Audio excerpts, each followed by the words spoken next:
Hello,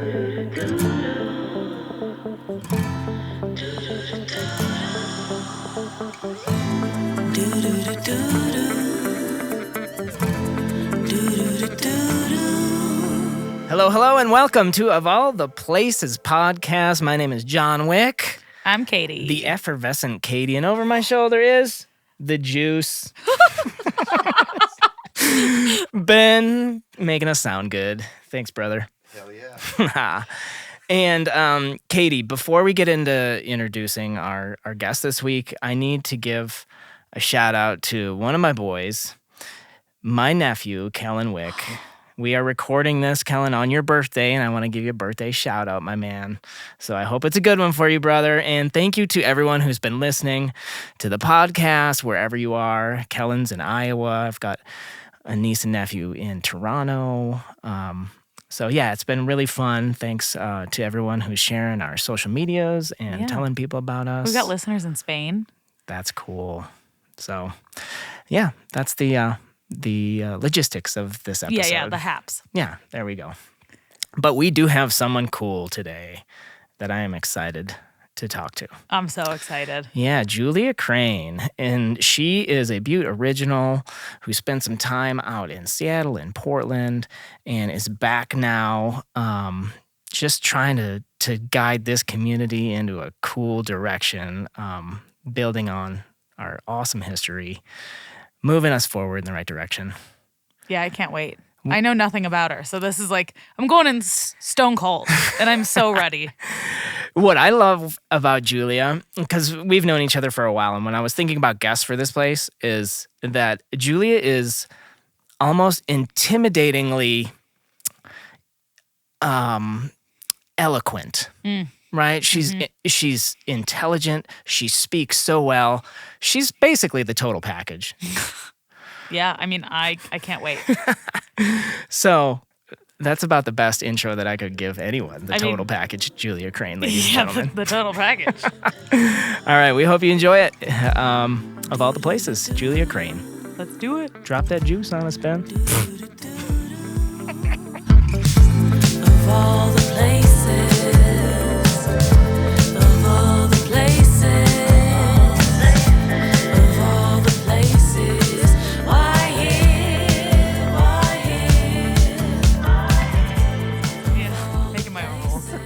Julia Crain, what's happening? Not much. JC. Katie, when the last time I was with Julia, I was like, JC, what's going on? JC. And she goes, like Jose Canseco? It's just like, of all the JCs in the history of mankind, that's not the first one I picked. But it's niche. Welcome, Jose. Thank you. I'm so happy to be here. Yeah, I've got a quick story to tell. Do you realize how, you probably don't, and if I've told you this before, just shut me down, but you've got some really great foundational fingerprints on 5518 designs. Did you know about this? I did know about this. You did? Okay, Katie, so one of our first designs ever was the base camp, and the base camp design. Yeah. So the little yellow tent in it. Yep. And that is inspired by a camping trip that we went on with Julia and her family, and your sister Sarah's family was there. Who else was there? It was you guys, Sarah and Ty, me and Rizik, and we went to East Fork Reservoir. Yeah. And we went kayaking. I can't even remember. Someone else was there too. I feel like we're missing somebody. Sorry out there, whoever's listening. Yeah, they were definitely there. Well, you know what wasn't there is a little yellow tent that ended up in the design. Oh, I thought there would for sure have to be a yellow tent. No, it's just that was an afterthought. Artistic. Don't you have a yellow tent? License. Artistic liberties. Yeah. Or is it orange? I can't even remember. I feel like it was orange at that time. I do too. But yeah, that was the inspiration when I was doing. So this was like in between it was kind of like post-cancer diagnosis, immediate treatment, and my big surgery. And so it was at a time when I was feeling good after all the chemo and all the radiation and all that stuff. And I was like, I must do something. So it was really like, let's do this. And then that design kind of came out of it. It was a great weekend. It was super fun. Just I remember that. Yeah, it was playing really in the great. mountains. It was like actual playground time. It was great. You played a lot of music for us, which was really fun. Yeah. That was great. John songs.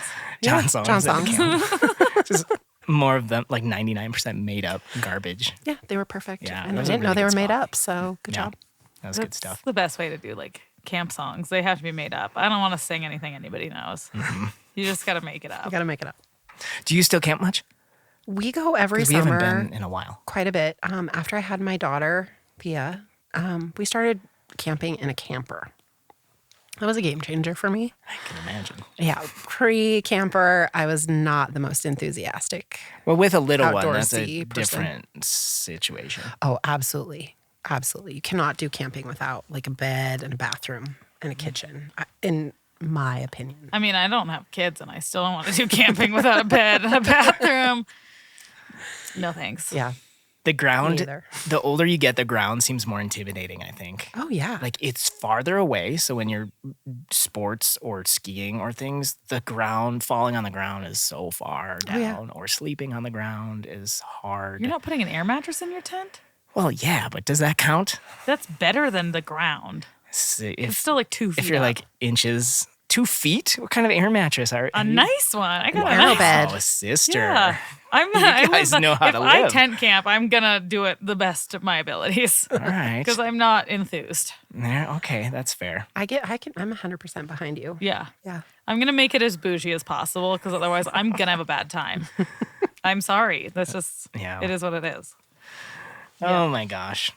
Well, thanks for coming. You're welcome. Basically, what we want to do here is figure out what your place in this world, which is it's a big ask, but I think we can get to it. Well, and John knows you, but I don't know you at all. I That's- just met you just now. Which is wonderful. I know it's like extra fun. You had me over to your I get house. to You learn didn't even know everything. who I was. I appreciate that. It's our favorite. So let's start with your origin story. You're a Butian, a Butte original. Thank you. Yes, I am a Butte original. I'm actually a Walkerville original. Ooh, Yeah, I grew What- up on Daly Street. Walkervillian. Yes, absolutely. Nice. Yeah. Okay, what's Walkerville like when you're a child? Oh my gosh. My childhood in Walkerville was actually awesome. It was as just not unsupervised, but it was just normal. And we got to run amok in the neighborhood, and everyone sort of in the neighborhood had kids at the same time. We were all in the same age. And so like we had bike gangs, and we would go on these weird hikes through parts of the neighborhood that had yet to be cleaned up. So like it was really, everything was truly an adventure, and you never knew what you were going to find and what, route you would take. It was awesome. And there were all these great parks. And so we'd go to different parks, and you'd go to the ones that you really liked. I always liked the one that had a merry-go-round and a teeter-totter, but I never got on the teeter-totter because it was terrifying. It actually was like a full 6 feet off the ground. And you're like a teeny tiny kid, and you're like, I'm not getting back on that thing because I could never get back down. No. Terrifying. It was so fun. Oh, It really man. was wonderful. Those are the days. And there were Walkerville specific fireworks stands. And when we were young, one of the residents in the neighborhood owned the fireworks stand and would have these epic fireworks shows after fireworks sales had ended. And we would all, like the whole neighborhood, would sit on their front porches on Daly Street and watch these fireworks go off. And you looked forward to it, like more than you looked forward to the fireworks on the M, because they were right there in front of you. So cool. I was love those great. kind of memories that are just like running amok. Yeah, Like it was just magical. free range children. Yes. Just biker ganging all over. Yes, That's the glory days. truly. Yeah. Like heart of the 80s. Heart of the 80s. It was too. Oh great. man. And you've got a brother and a sister. Got a brother and a sister. And did they force you on that teeter-totter at any point? Did they like put like catapult you or anything along those lines? No, I think that I would probably be the kind of person that would be best described as got on the teeter-totter and then was on the teeter-totter and figured out I was scared. And they were more like, they just didn't probably know what to do about me being scared. But like, no, like they never forced me. They would never do that. But they maybe they would. We had a lot of fun. But my sister was 3 years younger than I am. And my mom tells these stories of like things that would happen in the neighborhood. And I'd be like being timid or something. And my sister would just be like, no, that is not going to happen. And her like innate sense of justice, she would just march forward to try to correct the problem, which is still very much like her personality today, which is just like very confident and assertive. And I try to be like her. You all are a pretty close family, right? Yeah. Still. So yeah, we are, so our neighborhood, I mean, moving beyond the neighborhood, my parents are both from here. And on my mom's side, her family has been here since my great-grandparents immigrated to the United States. On my dad's side, he ended up in Butte when he was really little by way of my grandfather being a miner, as so many people in Butte are. And he moved the family to Butte in maybe like 52, 53, to a neighborhood called McGlone Heights, which is just like over that way. And they grew up there, and they had lived in Wallace, Idaho before they moved here, and were homesteaders in the area of Idaho where salmon is located. Cool. So they'd been there for a long time. This So is what that's I how love we- about the history of this place is it's so close still. Yeah. In my family history, we don't have homesteaders like that I Right. can even trace back to. That's what's super cool. Yeah. Yeah. Where did your great-grandparents on your mom's side, did Yeah. they immigrate from Ireland? They did. Yes. They You probably came are from- related to Ben. They did. My great-grandfather immigrated here, I don't know what year, but I would assume early in the 19th or the 20th century. Yeah. And he came from County Clare, which is on the west coast of Ireland, from a little town called Milltown Malbay. And he grew up just south of here in a little neighborhood called Corktown. And they worked on the railroad, and he was the section foreman on the Butte, Anaconda and Pacific Railroad. And so he moved basically from this end of the hill to Anaconda on the BA&P line, which was really cool and interesting. And then I don't know a lot about my great-grandmother and how she made it here, but she's from Anaconda. And so family from Anaconda as well. Yeah. Yeah. That's so cool. Yeah. Dates back to, we've been here a long time. Yeah. Yeah. That's something I can't even relate to. What does that feel like?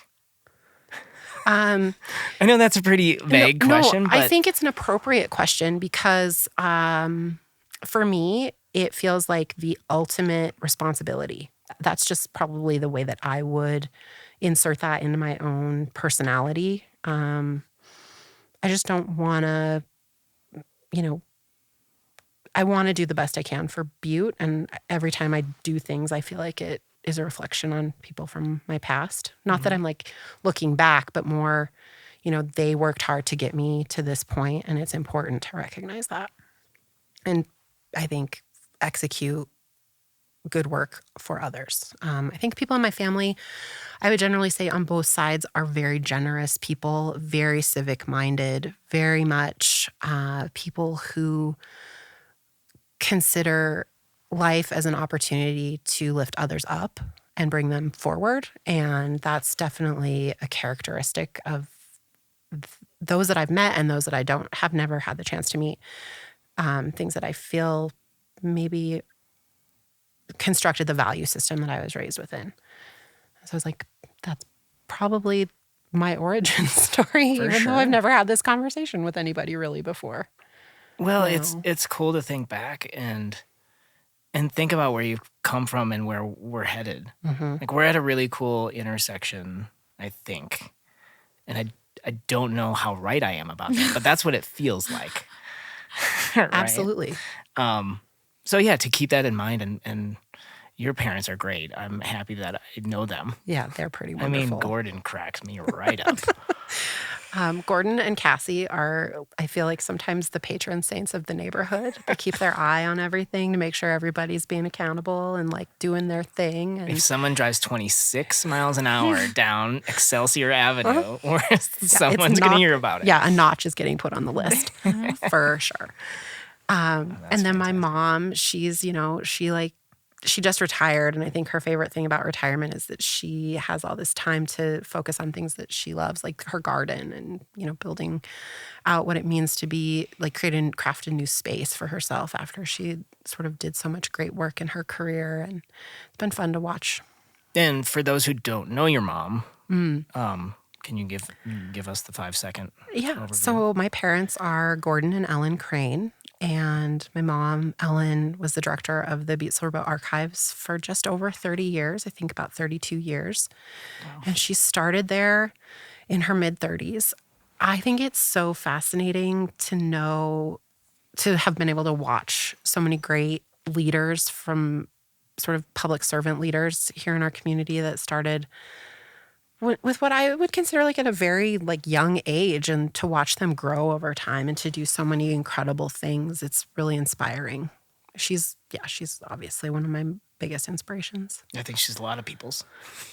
I wish she's one of the examples of, I feel like we should invent some sort of way to download people's minds. I mean, only for good, but she's got to know so much. Oh, she does know so much. It's amazing. And to just have that is, gosh, the archives themselves as a physical being. Oh yeah, absolutely. The collections. Amazing. She was a pretty good caretaker. Oh, big time. For quite a long time. I remember walking into her office maybe 2 or 3 years ago. It's probably closer to. It was pre-pandemic.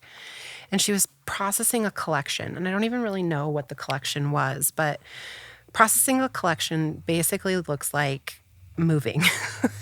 You get a box and you start going page by page through everything in the box and determining what's in that box that you want to keep and what's in that box that you want to like let go of.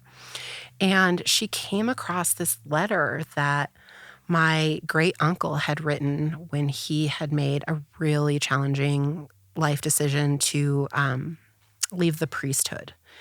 And it was one of the most gorgeous letters that I've ever read, because he was explaining to his congregation the difficulty behind the decision and talking about the importance of making the decision in the context of love.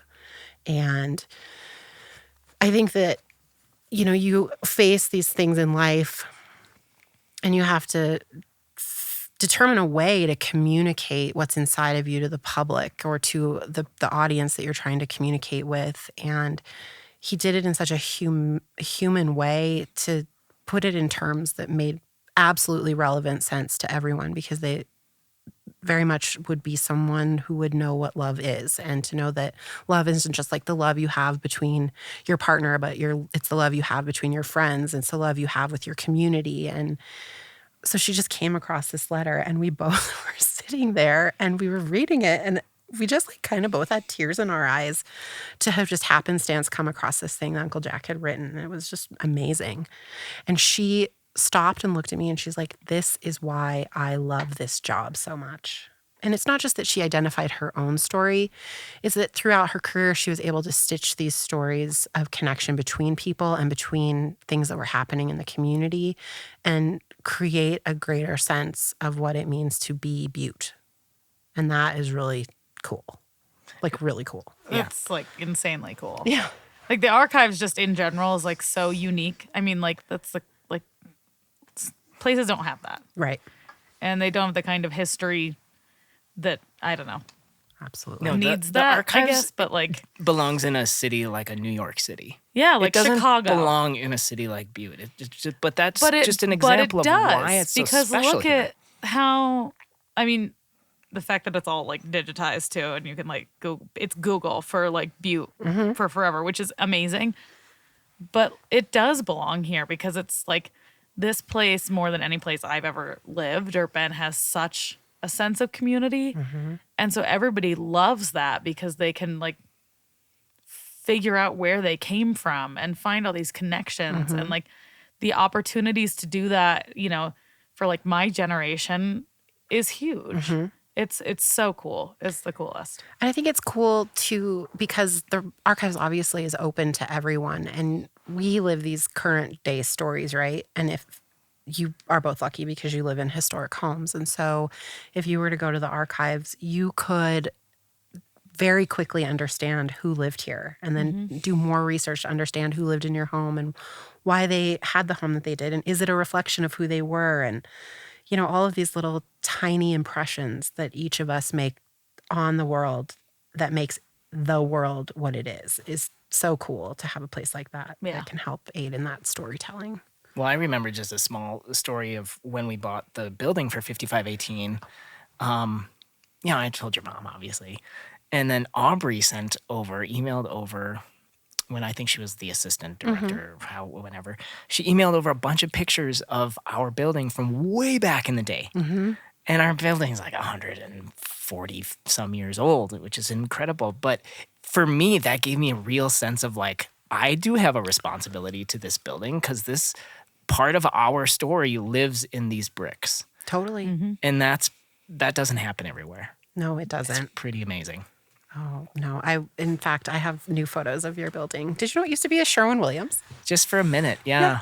It has like the big paint can on the like whole second story of the building, and it's like drizzling down like only a Sherwin-Williams paint can. It's just cool. It's super cool to see that phase of the community and how commerce changed and ebbed and flowed. It's just really neat. Yeah, well, it just gives you a sense of your place in the bigger picture. Totally.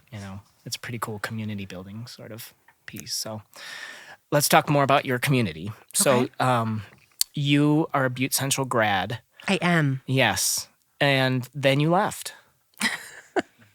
Yes, I did. How does one get to that decision, or how did that come to be? I don't even know if colleges do this anymore, but like mailings from different universities that are like, come to school here, and like, this is what we can offer you.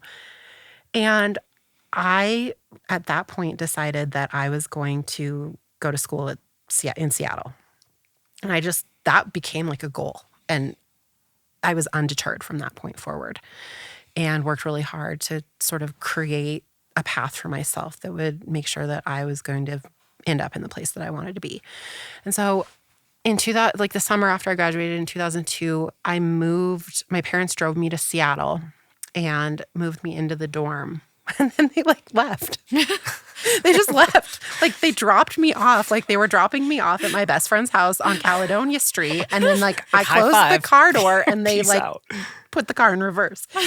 And maybe it wasn't as abrupt as I remember it, but I just was like, you're just leaving me here? Like I was in the dorms and like all these moms and dads were unpacking their kids and like hanging curtains and stuff. And I was just like, okay, mom and dad are gone. Like, what do I do? They're like at the bar down the street laughing at each other. And I'm sure like we did dinner and, all those things. But man, I just remember, and I think it probably is more a reflection of my own shock that I followed through with it and did it. And so I remember walking out of the dorm to go get lunch at the Student Union building. And I was just like, wow, like this is my life now.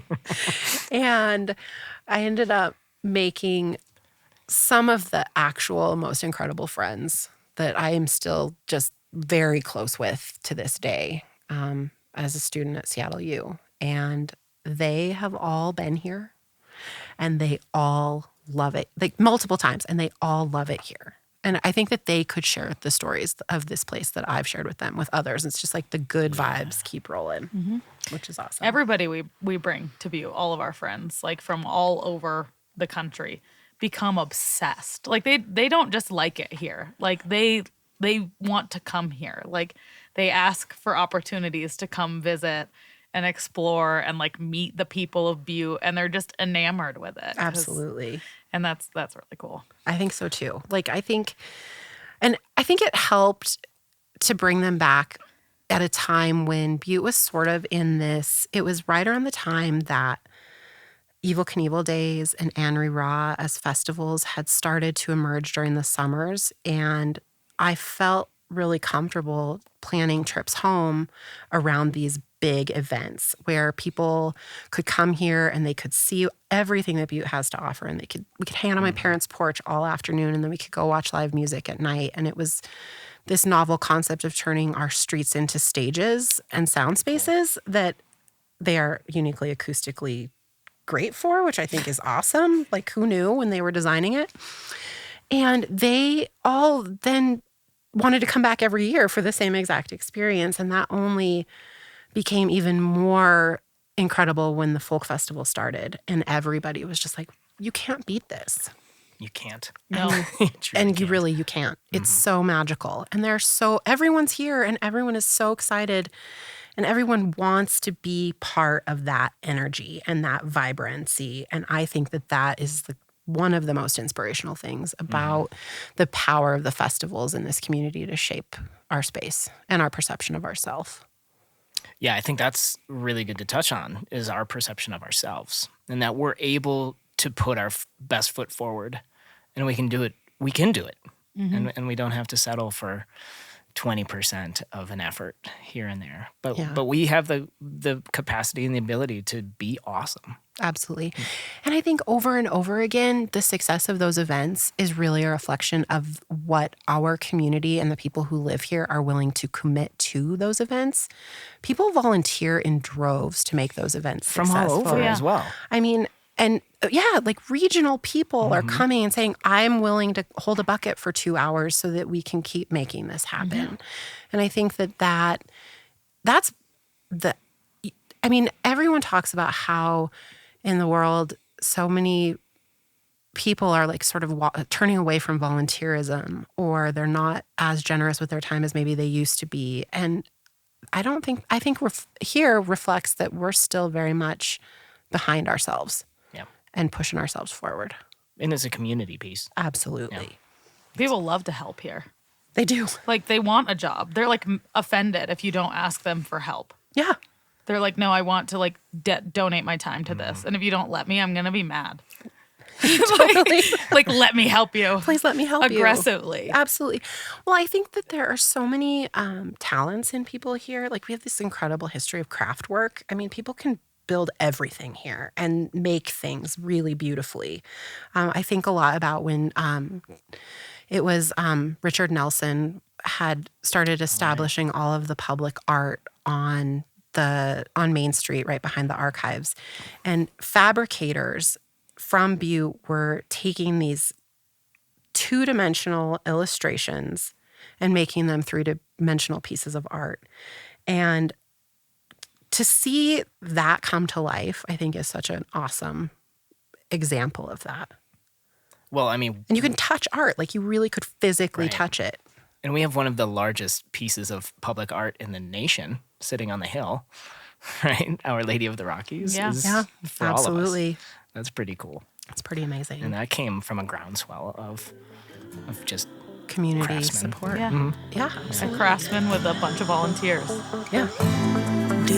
Don't go anywhere. We will be right back with more of All the Places podcast with Julia Crain. We're brought to you by CovalitePresents.org. Whoa. We've got an uptown music venue, John. Yeah, how about that? They're doing all sorts of fun stuff. But not just music. They're doing open mic. They were doing a movie series. Drawing nights. Drink and Draw. Drink and Draw, still one of my favorites. And they've got some great local shows coming up. Local hard rock metal band Dragged Out is releasing an album on March 1st. Oh, dude, album release party? Album release party. And Dragged Out is like, I mean, those are our buds. And they seriously rock. Nice. When they rock. And then, March 2nd, we've got other Butte locals, Desperate Electric. For a synthy disco dance party. Some juicy tunes. Yeah, with some friends from Helena and some friends from Seattle. We love our Desperate Electrics. We're bringing the cool cats. And then coming right up on March 8th, we've got Girls Night Out, the show. Oh, that sounds fun. I don't know what it is, but I'm in. The last time that came to Butte, it sold out. Nice. The theater. So What? don't sleep on tickets for that. Very cool. Head to the Covalite for all your entertainment needs. Uptown Butte, CovalitePresents.org. Of All the Places podcast is brought to you by 5518 Designs at 27 North Main Street in Uptown Butte, America. Katie, what are you wearing right now? 5518 Designs. Of course you are, because it's the greatest store in Uptown Butte. Yep. With the comfiest hoodies. The best hoodies. They're made out of clouds. I'm not joking. We sell those as our merch, you know. Oh, yeah. And we get so many compliments that they're the softest hoodies they've ever felt. But they're also designed and printed, produced locally, and all of that fun stuff as And well. they say it in the tag. They also say something fun about sumo wrestling, right? Yep. Not suitable for sumo wrestling. Not suitable. So it's not a uniform. No. Just in the next time you're out sumo wrestling on the town. Make sure to take off your shirt. So thank you to 5518 Designs, 27 North Main Street, and find them online at shop5518.com. Katie, when we work uptown, there's not a whole lot of places better than Metal's Sports Bar and Grill. Like lunch specials, are you kidding me? There's no, I mean, this is a hot take. There's nowhere better. I love Metals. Metals is a place you always go when you need to go eat in Butte. You haven't stopped talking about the pot stickers tonight. I haven't. I've brought them up 3 separate times. The pot stickers are amazing. And it's the anchor. It's an anchor in Uptown. It truly is. It brings people in. It's got killer sports bar vibes. But what I dig the most are the specials. Things like Korean food, Vietnamese food, and you guessed it, pot stickers. It's everything I've had there is so good. Every time we have friends and family come visit, we take them to Metals. And it's got a Butte vibe, which is cool. So it's super cool. Metal Sports Bar and Grill. We'll see you uptown.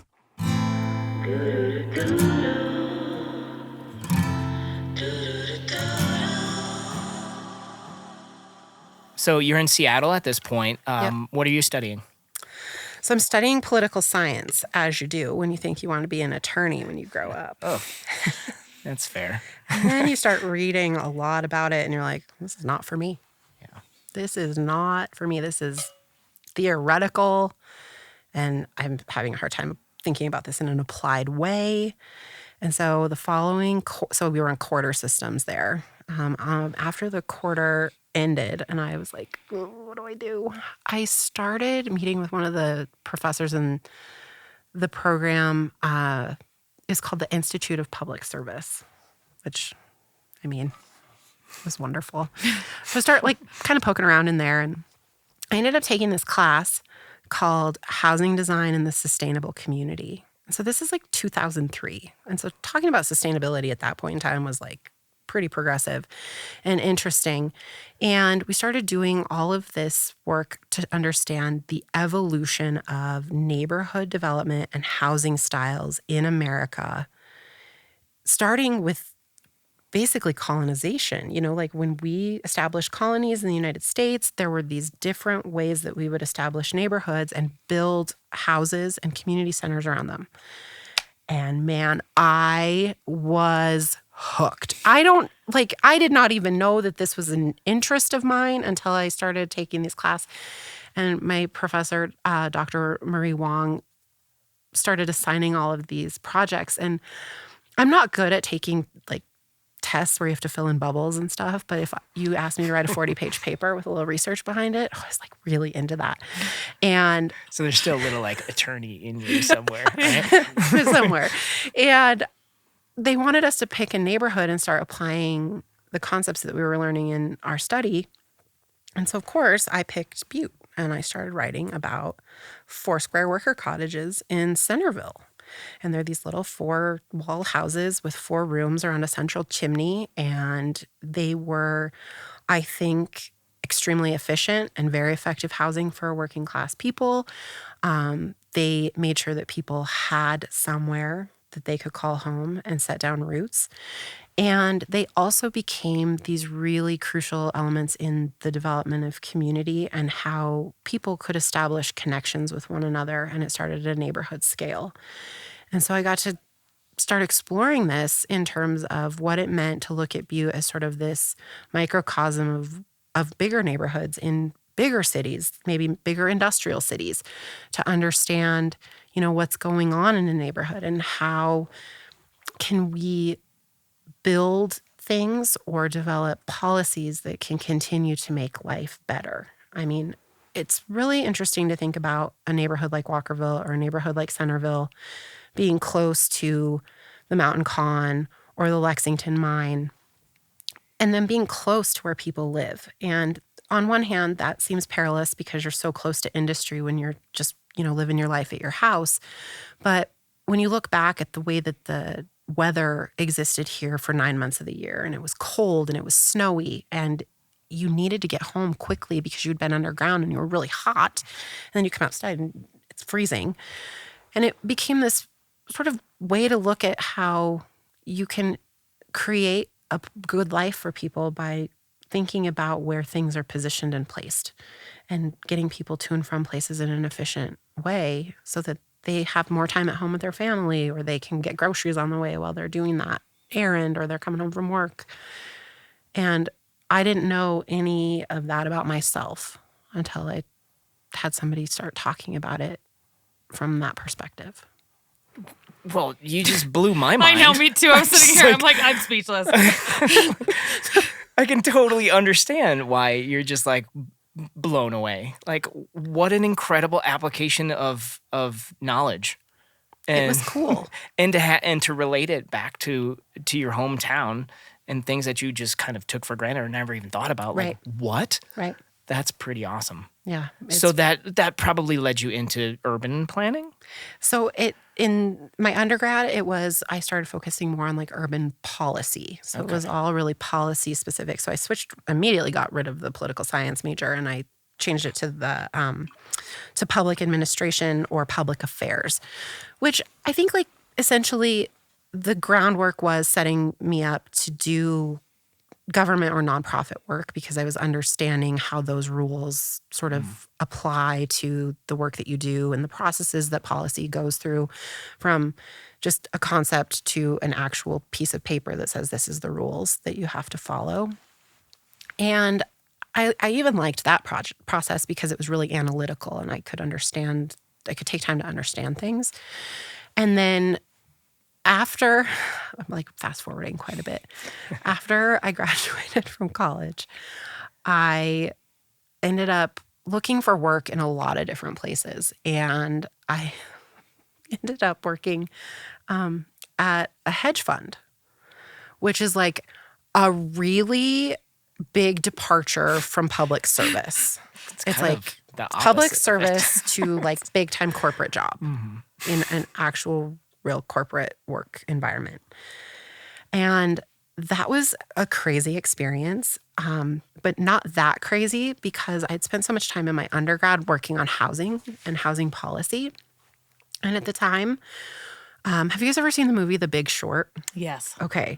So this is like this point in time in America where the housing market was incredibly leveraged by the finance industry with different securities that were backed by U.S. mortgages, right? So my job was in their corporate library. I went to work every day and I read the news and I looked for names and numbers and tried to understand what was going on. And I was basically keeping track of like what was going on with The Big Short. And so much so that I ended up getting, like, I was affected by the recession of 2008. And I ended up getting laid off, which was fine because I was living in Washington State and it was great. And I had a lot of free time to think. And I ended up applying for graduate school during that period of time. And I was like, okay, I'm going to do it. I'm going to apply to planning schools. And so I looked at schools all over the country, specifically identifying schools that sort of had programs where I could discuss or could learn more about post-industrial America and the economic challenges of post-industrial America, because post-industry America is really part of what had, I think, impacted Butte so considerably during the period of time when I was growing up. So like, deindustrialization when underground mining, ended, and then open pit mining had ended, and we were just recalibrating for a long time. And so I wanted to understand that more. And so I ended up going to grad school and kind of focusing on that a little bit, and it was really amazing. Where did you go to grad school? Yeah. I did my master's in urban and regional planning at Portland State University, which is in downtown Portland, Oregon. And they have a really incredible, they're really well known for their transportation planning and transportation policy. And I did community development as my specialization and focused on housing. When so I can't imagine hedge funding was after this like eloquent explanation of your passionate like urban planning journey. I can't imagine hedge funding was where your passion lies. Did you know that at the time? Was it just a fun job, exciting, but you always felt a pull back to that? I actually ended up really enjoying the work because of the amount of information I had the opportunity to learn about. I mean, I didn't have a lot of understanding of how, commerce and finance worked. I mean, I was 22 or 23 years old. I don't even remember how old I was when I graduated from college. 22, kind of probably. A new world feels probably pretty sexy at the time. Yeah, You're absolutely. learning. I get to go downtown. I get to work on the 56th floor of a building. It was cool. But it was also interesting. And that is when I started putting together sort of what I'd learned a little bit from policy perspective to like the application of policy in this market and understanding, how all of these pieces, these puzzle pieces of the world work together to create the world we live in. Basically, like you have to have government, you have to have commerce, you have to have these industries that work together. And I learned a lot. And I loved it because I met really interesting people. I got to understand a new perspective in the world. I was in the library, so I was doing things that were definitely within my wheelhouse and things that I was comfortable in doing. And I didn't hate it. And I think I probably would have stuck it out a little bit longer than maybe the economy let me, if it meant that I could keep learning. Because as I got, right before I was laid off, I started doing a lot of an extra research on socially responsible investing and what that means. And that was really interesting and cool and engaging for me. Mm-hmm. So, but shit happens. True. Mm-hmm. And I'm glad for it because it eventually wound you back this direction. Sure did. So I ended up going to grad school and focusing on housing. And we remember being in a seminar and it was being led by my advisor, Lisa Bates, who is an incredible teacher and professor. And we started reading all of these pieces from the New Yorker and the Atlantic about the housing crash. And I was just like, knew all of this in such detail. I think that everybody in the seminar was like, how do you know all this?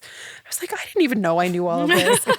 It was cool. I don't know. It was really cool. It helped. It was another example of where a life experience or a lived experience was made richer through study. And that was great for me. And you got your degree. Mm-hmm. Then what happens? Okay. So you decide that you have a degree and you are looking for work, but it's 2011, and the economy in Portland is the worst, and there are very few jobs available. And so you go to a lot of shows, and you go to a lot of bars, and you use your credit card to accrue flight points so that you can travel a lot. And then you have to call your mom and tell her that you can't afford to do that anymore and you need to come home. And she says, your days as a rock star are over. I will make room for you in your old bedroom. And then you become roommates with your parents. I feel like that's a pretty common story, so yeah. I don't want you to feel bad at all about sharing that. I don't. It was great. And I got to come home. And I held out. Like I put all of my belongings in one of those door-to-door storage pods that ironically do not deliver to the state of Montana in 2011. And so my parents and I had to drive to Portland and get all my stuff and then like put it in the back of my dad's not extended cab truck and drive it over all of the mountain passes at like 55 miles an hour. And the tarp was like rubbing against stuff. I just remember it rubbing against stuff. So there were so many holes. It literally looked like we had a cape like blowing in the wind as we were driving home over Monida Pass. And I'm just like, oh my God, we got to get out of here. We got to get home. And that was when I was really, truly home. So I had my stuff with me. With the banjo music playing in the background. And oh, yeah. I think I did. If I would have had Spotify at that time, I would have queued it up. Oh, fantastic. Truly. Yeah. So that's how I got here. Welcome home. Thank you. And Happy to be here. And at this point, you're kicking it with mom. Mm-hmm. Fairly jobless, I'm assuming. Yes. Were you excited to get back here? Because I feel like you've shared a passion for this place without even realizing that it was in you. Your studies kind of kept bringing you back here, or thematically, you would study something that had a connection to Butte. Yeah. Were you a little bit okay coming back? Yeah, absolutely. Because I had come back frequently over time. Like there was not a summer when I didn't come back. There was not a holiday that I didn't come back. I mean, I didn't come back for Thanksgiving, but I always was home for Christmas and sometimes Easter and the festivals in the summer. I think, so when I started about like this last year, I spent some time going through collections and I stumbled across the personal statements that I had drafted when I was applying to graduate school. And there were all of these things in there that were like very much, eventually you will come home and you will apply all of these things, but not until after you have had a chance to really hone your skills, in a much bigger metro area. And, you can plan and it will not happen the way that you plan for it to happen. And then you will ultimately end up where you're supposed to be. And I was really lucky because I ended up with an internship in the planning department at the courthouse, working on a lot of really interesting things and also really challenging things. And it really enjoyed it. And at the time, this was kind of around the time that like I had met you and Cassie, and I had met my girlfriend Kalina. She was working as an Energy Corps volunteer at the courthouse. And then this really awesome community of creatives and makers that were all sort of trying to do their own thing to, make the world better. And I think that had I not fallen into that community when I first came back, I think it could have been a lot harder or would have been a lot harder. Yeah, we hear that a bit. I do anyways. It's kind of hard to break in, but when you're in, it's the warmest hug you could get. Mm-hmm. Absolutely. Yeah. Let's dream for a little bit. Okay. So at this point, you've got big city experience, you've got your degrees, and you're bringing all of this home. Mm-hmm. How do we take everything that's in your head and download it and and apply it to this place? So I don't know the answer to that question. There is no answer, and that's why. So I think one of the coolest things about being here is how receptive the community is to like participating in ideas. And I think that became really important part of me feeling like I had a place, especially, when you first come home, you're like, how does this make sense? And I would just start thinking about all the ideas and concepts that would make it fun to be here. And so I don't know if you remember when we started the outdoor movies at the original. Oh, yeah. And my girlfriend, Regan D. Victoria, who was the librarian at the Butte Public Library, and I kind of started talking about the idea of doing an outdoor movie series at the original. And I had mentioned the idea to a couple of people, and then everybody that became really excited about the idea and wanted to help. I want to help you. Let me help you, Yep. And so I had a lot of support from the local government. I had a lot of support from people in the community that really loved film. I had people that were really passionate about audio and video, like willing to develop a solution to this quandary of how do you turn a Gallus frame into a movie screen, which is a pulley system basically. And we did our first movie. I think the first movie we did was Goonies. I think we did it in 2012, the summer of 2012. Like 1,000 people showed up. And I couldn't believe it. Like, you should have saw me. I was like spray painting parking spaces in the parking lot at the original and just like, oh, I'll do like 20 or whatever. Like nobody's going to come to this. And then they came and it was awesome. And it was 1,000 people sitting in the yard at the original watching the Goonies, Never Say Die. Like it was so great. It was such a magical experience. And I think over and over again, you see these examples of people thinking things are a good idea, and then they just start whittling away at executing those ideas. And almost in every turn, they create something a little bit better than the day before. And I think that that is the really magical thing about having an idea and doing work in Butte. And that was so fun to do that. And then we just kind of kept at it. And then we kept doing stuff. And it's just been fun. Yeah. It's been fun. Yeah. Oh, I remember those. Those movies are super cool. Yeah. It was. And it's just so magical. Just laying in the grass, staring up at this ginormous like head frame. And it's all lit, it was like lit up so that you could and you're hanging out and having a drink with all your homies. Well, and like the cool thing that happened with it too is then the symphony reached out and they started doing the symphony under the silver screen. And so they would play the scores to these Chaplin films while they were being projected on this screen under the head frame. And I'm like, this is everything. Like this is exactly, this is cultural programming. This is at the intersection of our industrial past. This is amazing, and everyone's welcome to be part of it. And that's so cool. So cool. Because public space is so important to everyone, like being able to interact with one another and be together. Yeah. In your new job, yes, you are, correct me with how wrong I am, but you're the director of the planning department? Yes. At Butte Silver Bow. Yes. So to me, that is terribly intimidating. But it's also an unbelievable opportunity. Absolutely. And especially for a person from Butte who's gone away and come back here, you have this incredible opportunity to kind of direct the future of the community that you and generations of your family has grown up in. That's unbelievable.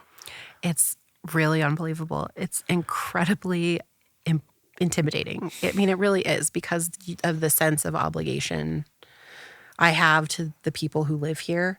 And in particular, like the concept of planning for a future that does not leave the people who have always been here behind, and that make sure that the prosperity of the future is equally available to everyone. That's really important to me. Mm-hmm. So I have a lot to live up to. Well, but who better for that job than somebody who like has generations of family here? I appreciate that. But also who has gone and seen the world and lived in other places and experienced, you've done a lot. Yeah. But you chose to come back here and you chose to do good in this community. Mm-hmm. But you've kind of got both sides of the coin of you've people know you here, mm-hmm. like they know your family. They do. they know the family you might not know. Yeah. But then, you have shared experiences with people that are maybe coming from larger metro areas as well. Sure. So you can really relate to both sides in a way that is super unique and I think really important for somebody holding a position like that. Absolutely. I think it's important to be somebody that is approachable and that people know so that they can talk to you and visit with you and that, they feel comfortable with you being the person on the other side of the counter from them. But also having had experiences that, make it easy for me to understand maybe some concepts that may be new for here, that I may have seen in other parts of my professional life. And so it's new. I mean, it's brand new and it's something I'm really excited about. And I have a lot of ideas. I have a lot of, I think, things I have to get done, that I think are important to get done, but being mindful as I proceed with that. So I'm not, doing something just because I should or just because someone wants it done immediately. Like you gotta be mindful. You have to make sure that you're not making a rash or a hasty decision. Yeah. Well, I think having the perspective from both sides of that coin is important because you won't dismiss either of those sides. Right. Right, absolutely not. Just because, right? And then that does have a tendency to happen when a person's pretty narrow focused, Or just doesn't know because you don't know what you don't know. right? Yeah. So if you haven't, if you aren't from here and you don't know the history and you don't know about the people of Butte because it's very unique, then you wouldn't know to handle it with that like grace and care. But then if you'd also, maybe never left and never experienced other communities and larger scale communities, you wouldn't know how to handle those people or their needs either. Sure. I think the thing that has been the most reassuring to me as I sort of am starting this new path is to know that Butte and what it has always been, sort of this, especially uptown Butte, where we had this industrial activity with this commerce district, the central business district that had, restaurants and apartments and single resident occupancy spaces and duplexes and mansions and worker housing all sort of mixed together. It's not a chaos. It's an order that works. And I think that, if that order and that way of development didn't do us wrong. And I think that it's important to acknowledge that there's a lot of really good, strong frameworks in Butte that we can leverage and work from, instead of thinking we have to, write the fate in the future from a blank sheet of paper. That never works. It just doesn't. It's not the solution. You and your family and your daughter, you're all going to grow up here. We're still growing up here. Right. What is that going to look like? So last summer, we went to a concert in the alley behind 5518. Yes. And I brought Thea to that, and she was literally doing cartwheels down the alley while you guys were playing music. And it was so amazing to know that there is so much life and vibrancy available to little kids growing up here, that they get to see not just, they don't have to think about the past. Like, that's a very real, lived, current day experience of Butte's culture of now. And I hope that that's always a memory for her, to know that, when she's 25 or 30 or 40, she can look back and be like, oh, I remember going to shows in that alley. And because, we walked down these alleys when we were in our 20s, like walking to and from places. And I think it's so amazing that the spaces that are important to me, that were important to my parents and to my grandparents, are going to be spaces that are still important to my daughter. And I think that that's incredible.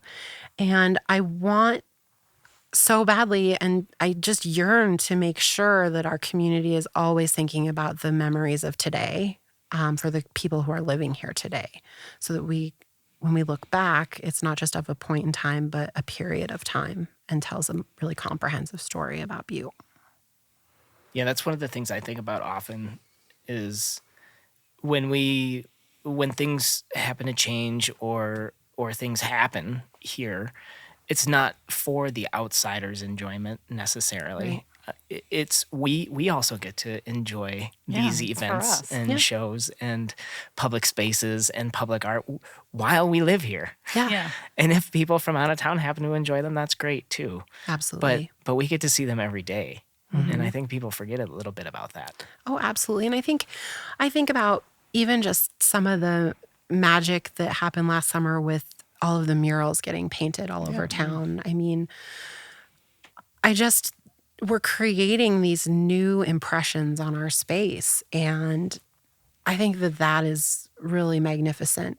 I think about all of the senior photos that'll be taken in front of those murals, and the way that they bridge, uptown and downtown together. And I just think it's cool to see time not passing, but being actively utilized to make something greater.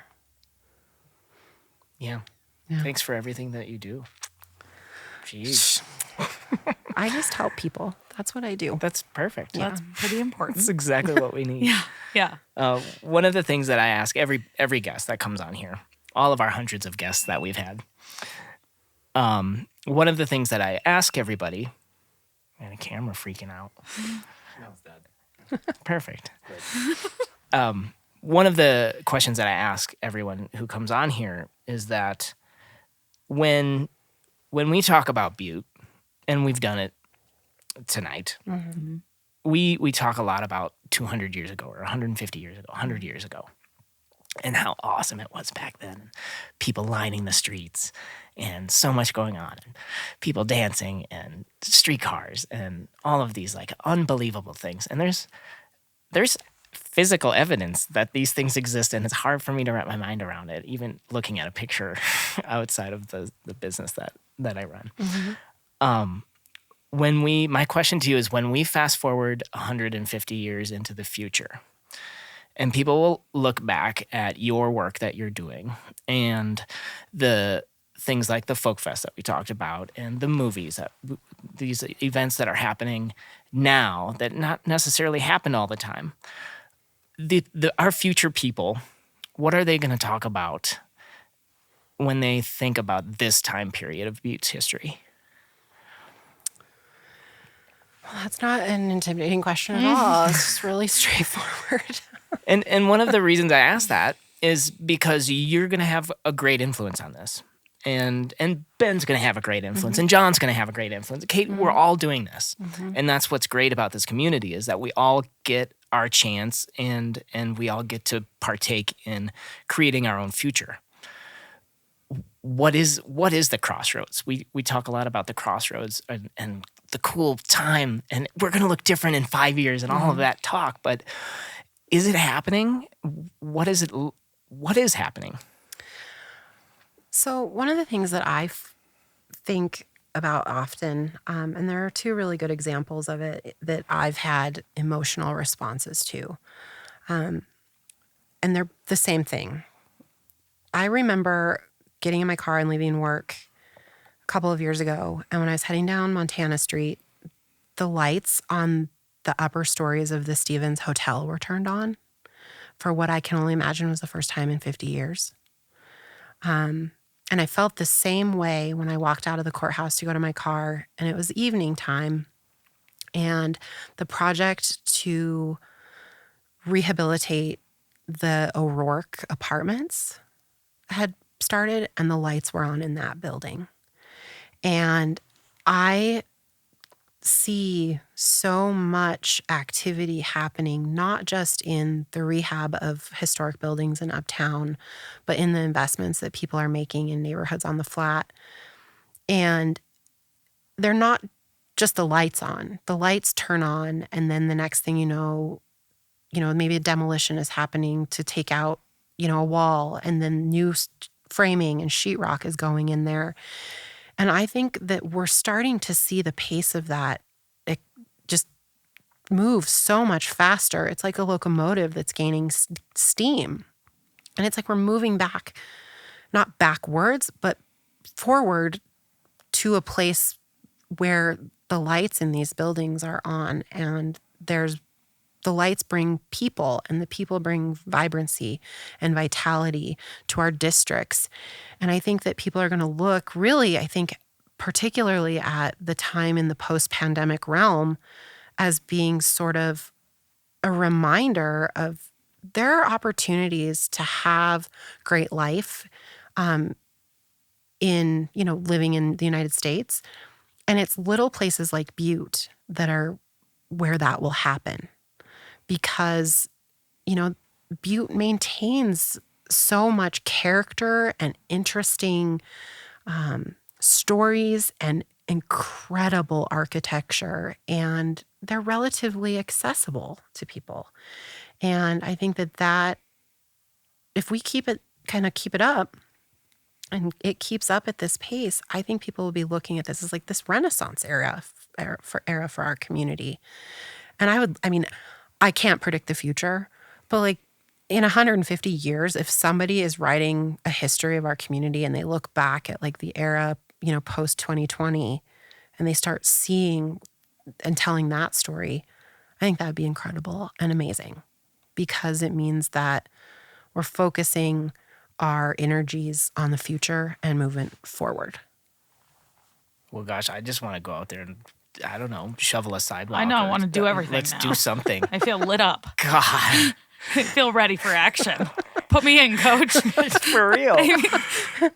Julia, thank you so much. Your passion just thanks. exudes out of this. And I you. couldn't be more happy that you're in the position that you are, because I do think that in general, we're getting a lot of really good people in the right positions, and we're going to get this locomotive going again.